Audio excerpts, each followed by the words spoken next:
Okay, welcome back to the new year, and we're going to continue with our the last remaining chapters. And today we're going to look at chapter 10, which is aligning strategy and organizational culture, which is an interesting chapter because in the previous years, when we've taught this chapter, we've tried to split it into two and add a leadership component. But what they do in this version of the chapter is that they actually add the leadership component to the chapter. So you'll actually find that to be quite interesting. Um, in going forward, let's start right at the start. In going forward, the basic idea of organizational alignment is a key integral part because it really tries to talk to some form of importance around internal design as a way of leveraging advantage for external performance. Now, this becomes critical because the school of thought here is that for strategy to be effective or to serve its worthwhile process, it must be supported later on, you'll see by some form of architecture, not just architecture, but some form of architecture that is internally integrated and aligned together in making sure that whatever the objectives the company is trying to achieve, these are fulfilled, and these are done not only in a way that is of benefit to the organization, but also leveraging the best possible outcome for performance. And so this is what this chapter is about. This chapter is about looking at how exactly does this alignment happen and what role does organizational culture play in this alignment. In beginning, we try to look at what is meant by organizational culture, and it's a very fluid term. In other words, it means different things to different people and different um, states of being and phases in an organization's lifespan. But predominantly, the commonly held perception is that the culture is really a way of life that characterizes an organization. It really talks to the way things are done within the organization. And in talking to how things are done, it also talks to how things are not done, particularly around a set group of values, around a set group of norms, around a set group of design that could follow and assist an organization. The text also views an organizational culture as a set of assumptions about people or groups that are within the organization and how these determine the different types of responses and behaviors in these situations that the organizations exist in. So, formally, culture is really a pattern of shared basic assumption. The shared part simply means it's something that we expect everybody to adhere to as part of being a collective of an organization. And it's also involving some form of external adaptation, how the company or organization responds to external changes, but also importantly, some form of internal integration, which talks to more issues around what is happening inside the organization. Um, Culture also looks at norms, values, and how these characterize the way behavior or what we call organizational behavior manifests. So, when people inside an organization share these norms, beliefs, and values, they then share a culture, which is a language in itself, which is distinctively unique to that pattern of working. It simply means that everyone will have to adopt a culture specific to this or what that organization believes or espouses. And it's often easy to say but also difficult because sometimes some people may have other views and other ways of thinking which are outside this way of looking at things, But because they are part of members of an organizational setup, they must also adhere to these norms. And we're not talking about forced adherence, but it's some form of adherence which is guided by the issue of culture. There are terms that we've introduced, terms like values, beliefs, and it's important to see how each of these are different and what their role is to organizational culture. Values talks about those beliefs or traits and behavioral norms that people espouse to be characteristic of their existence. On the other hand, a belief system is really the conscience or the sense of what ought to be and how things should be. And all of these actually can be shaped as the organization unfolds over time. So they are not set in stone. The concept people would use here is that they are malleable. In other words, they are prone to change. Behaviors, on the other hand, speak to how an organization is really structured and controlled, and how people then behave or act on a daily basis as a response to these behavioral basis. So behaviors are what we see. This is part of the what we call the iceberg effect. Behaviors are things that we see, but what underlies behavior are values and beliefs that characterize people. Behaviors also, culture is really also taken for granted sometimes, and when we say it's taken for granted, people don't really acknowledge its importance and its value until it's a little bit late, when things happen inside an organization and people realize that perhaps maybe they should have paid attention to the importance of culture. One company that we can look at, which is an interesting company, and also there in your text, is Unilever. And Unilever makes a range of products from toiletries and consumables. Their culture is to always work with integrity. So the idea of working with integrity is some form of a value to make a positive impact. That's some form of a belief.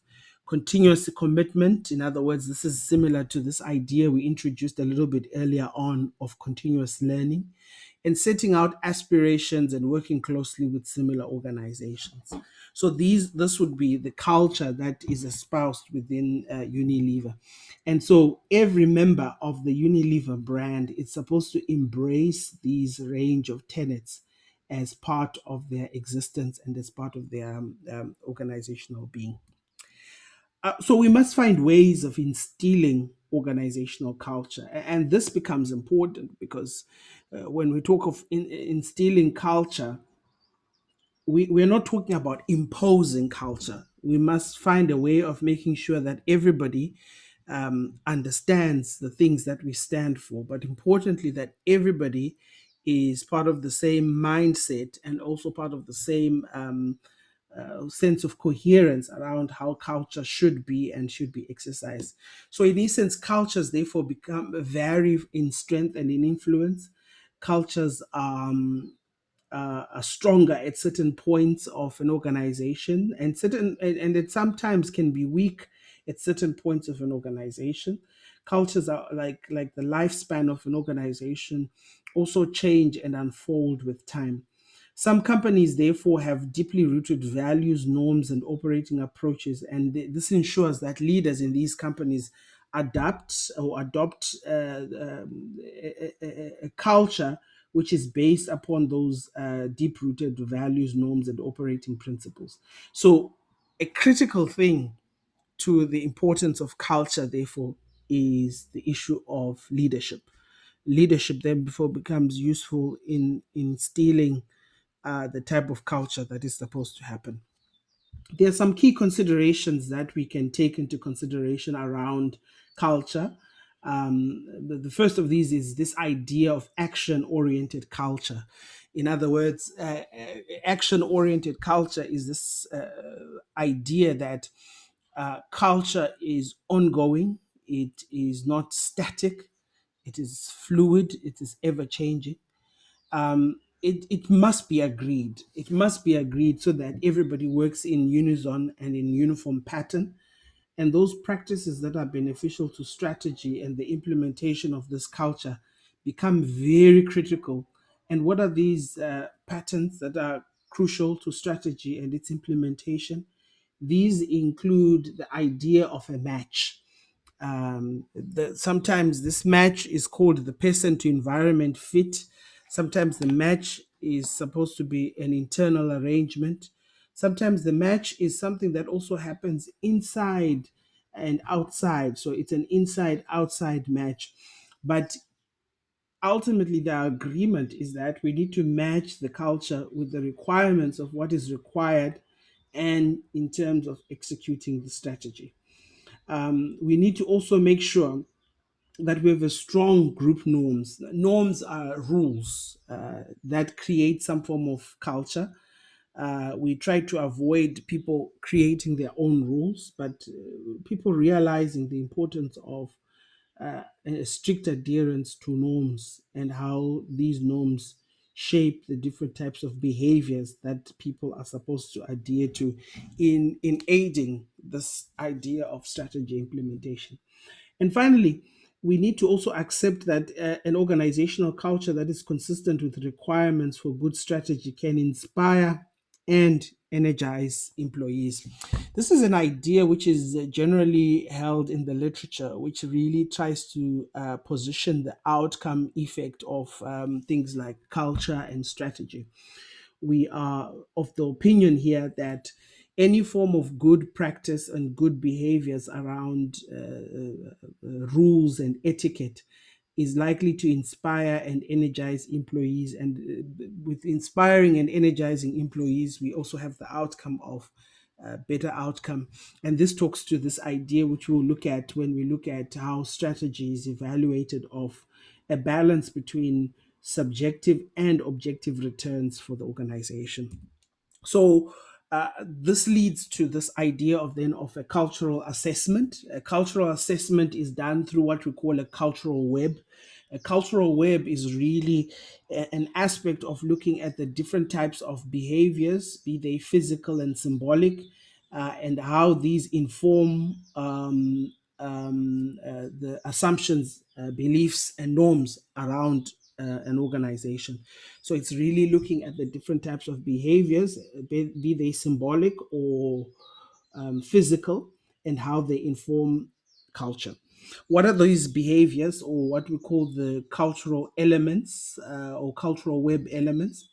These are manifest in the following 7 elements. The first one is a paradigm, which is really a way of thinking, a mindset. The core of the cultural web represents all assumptions taken for granted in the organizations or the way of doing things. So all of us have different types of paradigms that shape how we view life and how we view how things should be done. The underlying element here is that the paradigm really is a general consensus around how business is conducted or what this organization seeks to do. And if you go back to that example of Unilever, you'll actually see that there is a paradigm effect here, which is this general agreement of how things should be done. Paradigms, a cultural web also consists of routines, which are tasks based activities of how things are done on a daily basis inside the organization. They could be rituals, which are activity based, and there could be also commemorations of special events, like an employee of the month, like acknowledging long service. So all these are routine elements of the cultural web, and these also tell us a little bit about the type of culture that's there. So if you go to your restaurants, and you actually see that they've got some form of an appreciation of the type of people who are performing the, and that helps them in establishing some form of a routine that motivates the employees as they work. The third element of the cultural web are stories. These are centered around events and personalities, the heroes, the documented type of activities that are happening inside the organization. These stories become critical and important because they tell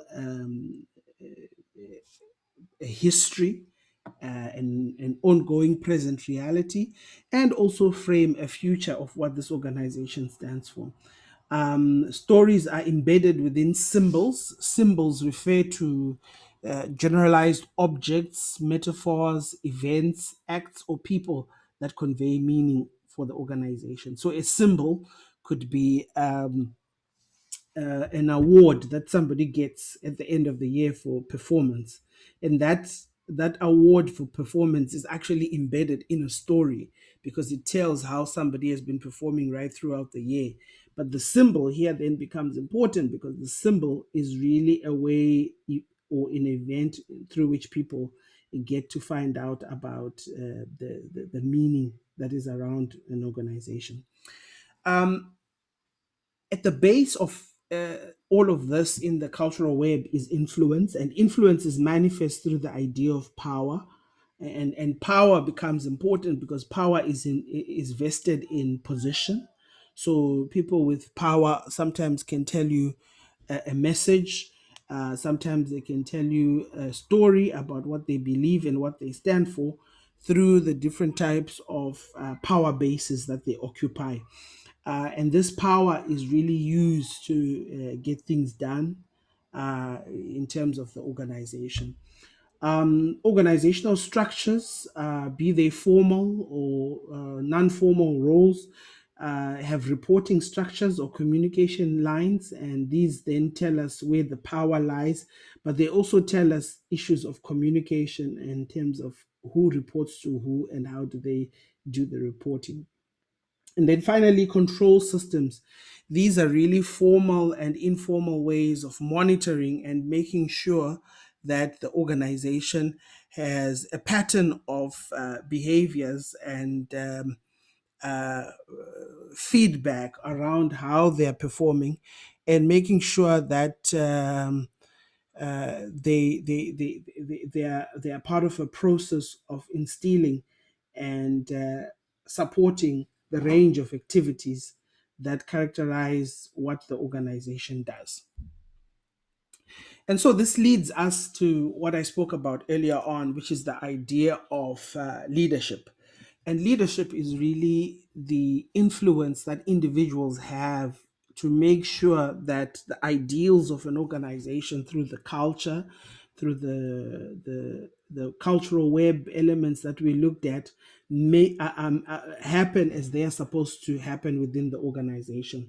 The strategic leadership component here therefore becomes important because what it does is then it vests power in an individual, not necessarily a founder of an organization, but it could be a manager or a leader within the organization, to be able to drive the organization to a particular place through the range of tools around that person. And a key component that must be answered here are those key characteristics that good strategic leaders need to have in terms of leading their organization to performance. Now, there are 7 types of characteristics that a strategic leader needs to have. The vision and the eloquence and consistency. The vision really talks to where this leader sees the organization heading and how it's heading towards there. Eloquence speaks more about how the strategic leader is able to communicate this vision to those at the top and also at the bottom.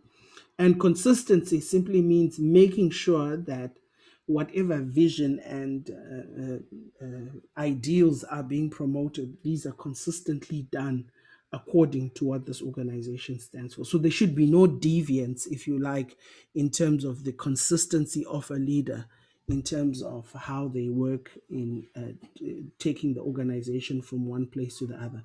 And it should be mentioned here that the clear thing that exists here, therefore, is the importance of strategy in being this vehicle. But the focus here is now on the strategic leader in driving that vehicle. And then we also go to the articulation of the model or the strategy. This is critical because every business has got a direction where it wants to go, and that direction of where it wants to go is made clear through the plans, the short-term plans, medium-term plans, long-term plans, and these form what we call a business model. So the leader, or the one of the key components of a strategic leader, is therefore to make sure that this vision is not only eloquently expressed, but also articulated to others. So it's the issue of what we call issue selling, making sure that everybody in the organization buys into this vision that the leader has. One of the other things that a strategic leader needs to be doing is commitment, encouraging commitment to the brand amongst all the members of the organization, from the highest to the lowest, encouraging commitment in terms of their own outlook in terms of what they want this organization to be or where they want this organization to be. And one useful outlet in which this can be done is being well informed. This brings into a communication and information role of making sure that everybody within the organization has sufficient knowledge, has sufficient time, and has sufficient understanding of what this organization is supposed to achieve. There must also be a willingness to delegate and empower. Power as in an organization setting, it should not really be centered around one type of individual alone. There must be delegation and empowerment of other people to make decisions and to take responsibility of those decisions. But what we are encouraging here is what we call the astute use of power. We're just not encouraging power to be used in a haphazard, carefree manner. We're encouraging a type of usage of power that is cognizant of the other and is assisting members of the organization to be not only well informed of what they stand for, but making sure that they don't abuse the power that has been given unto them. And there's a lot of talk nowadays about the final element, which is emotional intelligence, which is this idea of a balance between a more internal arrangement, which are the emotions of a person, and the situations that characterize this leader. So, in terms of emotional intelligence, what we're talking about here is leaders not just being responsive to things happening around them in a way that is carefree, but also trying to seek a balance between what emotions might be saying, but also importantly, what they as leaders are espousing through the actions that they're taking. So we can then summarize all of this to this type of skills and principles that strategic leaders need to be able to do to lead well.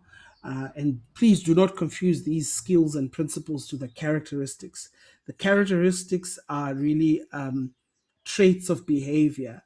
The skills and principles are really um, actions that support those traits of behavior.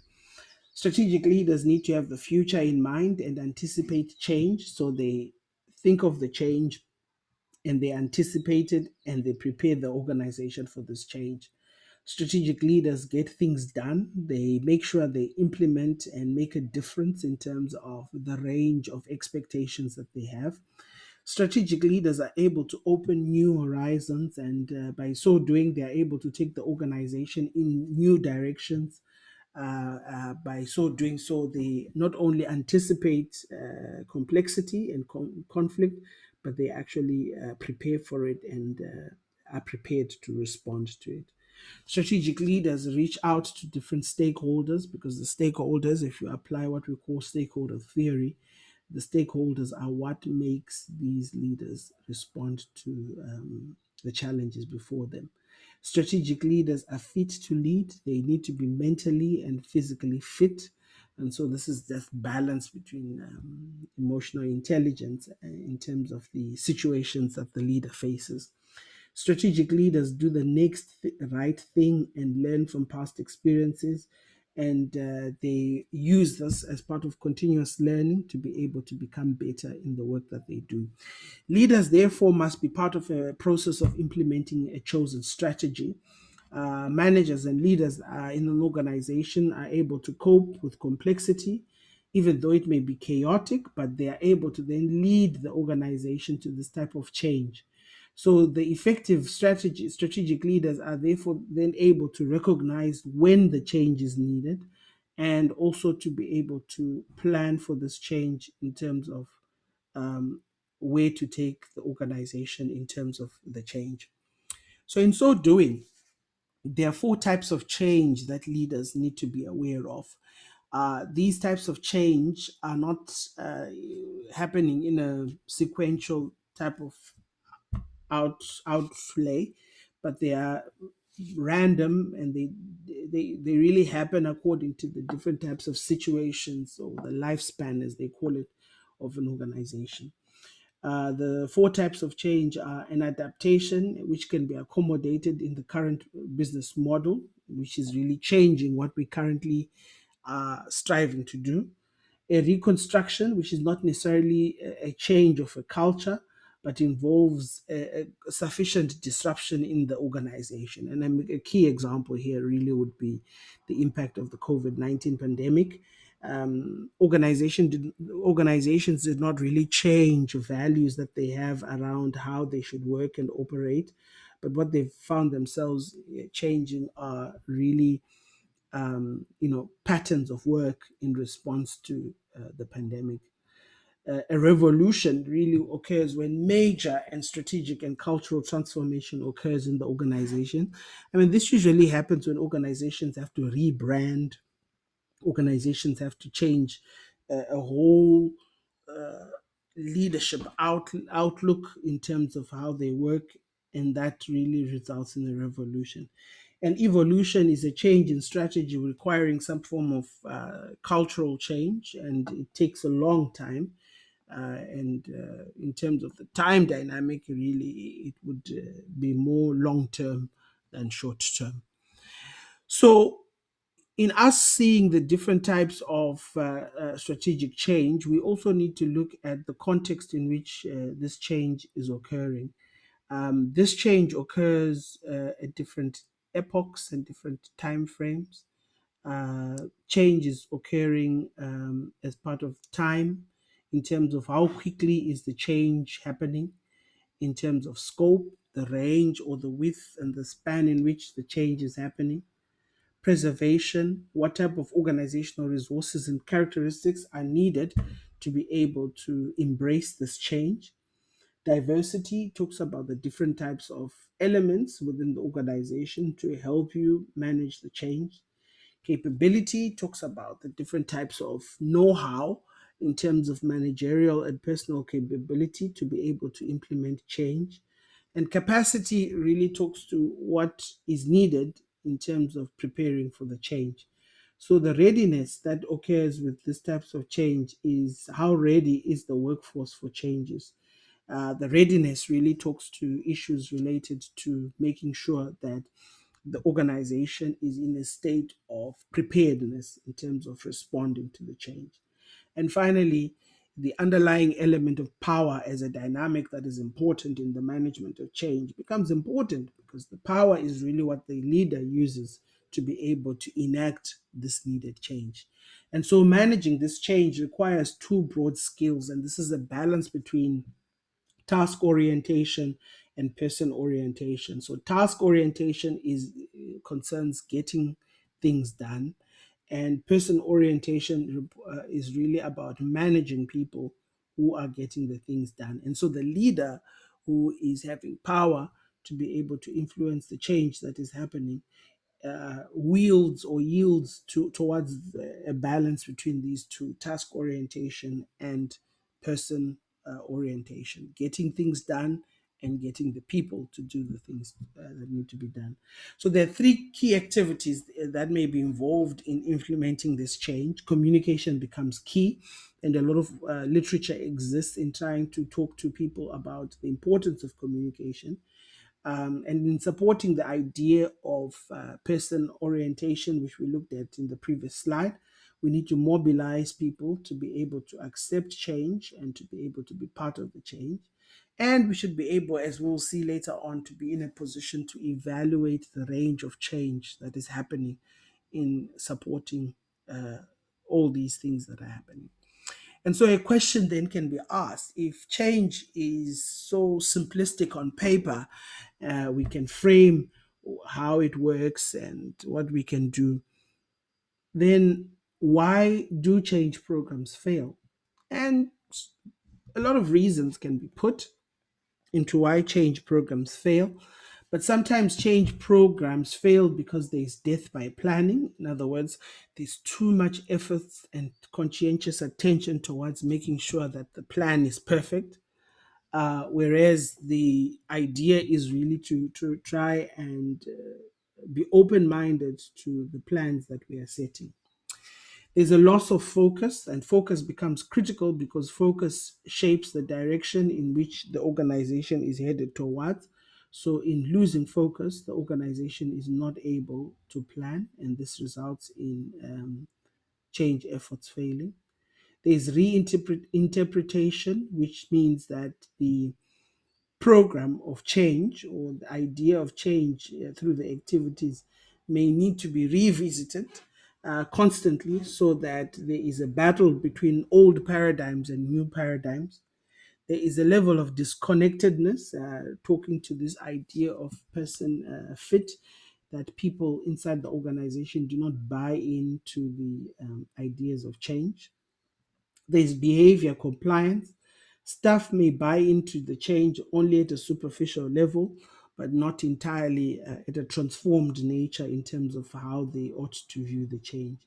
There's also misreading of scrutiny and resistance, and sometimes resistance is seen as being bad.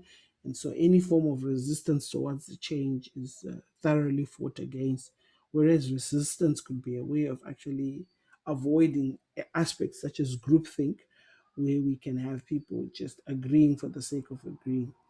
And then there's also the idea of broken agreements and violations of trust, really, where the people, the agents of change that are tasked with the responsibility of making sure that the change happens, are not in themselves entirely free of scrutiny or clean in their hands.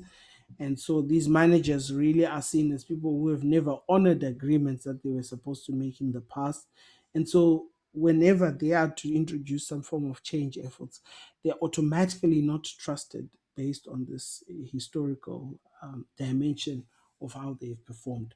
So, in essence, what we've looked at in the last 40 minutes or so is this alignment of strategy and organizational culture, particularly paying attention to the importance of factors that help change efforts, but also viewing the contribution that leadership has in assisting aspects related to change. And this becomes a useful launchpad to the chapters that we're going to look at after this, because they then dovetail into understanding why we need change and how this change is needed to enact some form of meaningful outcome based process for the organization.